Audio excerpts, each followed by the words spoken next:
Book Thief by Marcus Zusak. Presentation by Madeline Davis. Let's get right in with our characters. Almost all of their characters in the story are sympathetic, but each are described in their very own unique way. Liesl Meminger is our protagonist for the story. She is our sympathetic character, but she is also the namesake. Meet the Book Thief. The first book she will steal is the Gravedigger's Handbook. She will steal it out of the pocket of the man who buries her brother in the first chapter of the book. She is a charming little girl, but very mischievous. She has everything ripped from her so suddenly in the very beginning. It starts with the cough, and then she will end up with the death of both of her parents by the end of the story. After her mother sells both her and her little brother to the Huberman family, she has many sleepless nights, and even worse days. She does not speak any German, and thus has a very hard time at school. While there, however, she will become a true Huberman. Meet the Huberman family. This is the family that Liesl is forced to join after her mother sells both her and her little brother. Unfortunately, the brother died on the journey, and thus Liesl is the only one that makes it to the Huberman house. This family is composed of Rosa, the mother, and Hans, the father. It is just them three living in a small street in Germany. Hans Huberman is the father of this family. Things you should know about Hans Huberman. He loved to smoke. The main thing he enjoyed about smoking was rolling. He was a painter by trade and played the piano accordion. This came in handy, especially in winter, when he could make a little money playing in the pubs of Mulching like the Knoller. He had already cheated me in one world war, but he would later be put into another, where he would somehow manage to avoid me again. Liesl loved Hans very much, and Hans loved her even more. No matter how many sleepless nights he had because of his nightmares of the war, he was always willing to stay up with her. Hans would teach Liesl to read in the very beginning of the book, where together they would bond over this experience. Although in the beginning of the story, we might think that Hans is a rough foster parent, by the end we realize he is really a soft man who loves Liesl very much and is willing to risk his life for her. He is drafted to fight in World War II near the end of the story, when he is caught giving bread to a Jew while marching. Although he will come back from this experience, it will never be the same. Meet Rosa Huberman, the wife of Hans. Some facts about Rosa Huberman. She was 5 feet 1 inch tall and wore her browny-gray strands of elastic hair in a bun. To supplement the Huberman income, she did washing and ironing for 5 of the wealthier households in Mulching. Her cooking was atrocious. She possessed the unique ability to aggravate almost anyone she ever met. But she did love Liesl Meminger. Her way of showing it just had to be strange.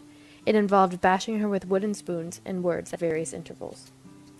Although she loves Liesl very much, sometimes we have a hard time believing it. She frequently refers to her as a dirty, filthy pig, in the cleanest way that I can put it. She loves her husband very much, and is oftentimes the only source of income from the family. Without her, there would be no Hubermans. This is Rudy Steiner, Liesl's best friend. They are willing to stick up for each other throughout the whole book, no matter what comes their way. Some facts about Rudy Steiner. He was 8 months older than Liesl and had bony legs, sharp teeth, gangly blue eyes, and the hair color of a lemon. One of 6 Steiner children, he was permanently hungry. On Himmel Street, he was considered a little crazy. This was on account of an event that was rarely spoken about, but widely regarded as the Jesse Owens incident. It is which he painted himself charcoal black and ran 100 meters in the local playing field one night. Rudy and Liesl perhaps provide a little bit of romance for this story. Although nothing happens between them, throughout the whole book, Rudy is trying to get Liesl to kiss him. Without Rudy, Liesl would have died long ago, or she would have lost her book in a river. He is willing to do anything for her, even die.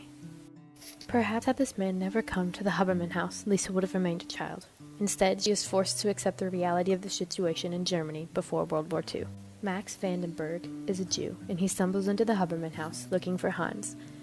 Max's father had once saved Hans' life, and now Hans owed him a debt. This character, however, is not very different from Liesl herself.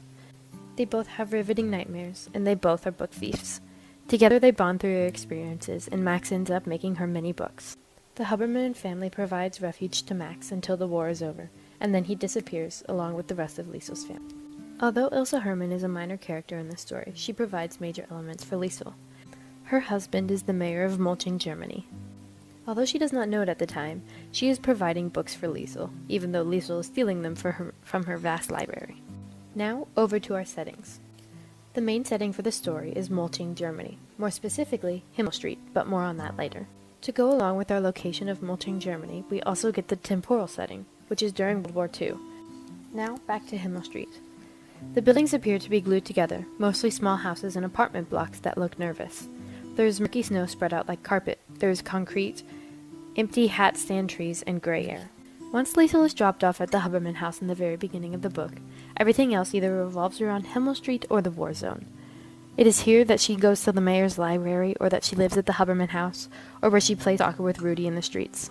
In German, Himmel means heaven, but nothing could be farther from the truth. In fact, this little town will be subject to extreme Nazism. Now on to the analysis of our story. This book is told from the first-person limited view. Our narrator is Death. This adds a very beautiful element. The cool thing about Death being our narrator is that he is an omniscient. His informations and feelings and colors come from the same way that humans are. Death is all around in this book, so it provides the best opportunity for us to see the pain during this terrible time. This book genre falls under young adult fiction, a coming-of-age novel, historical drama, or historical fiction.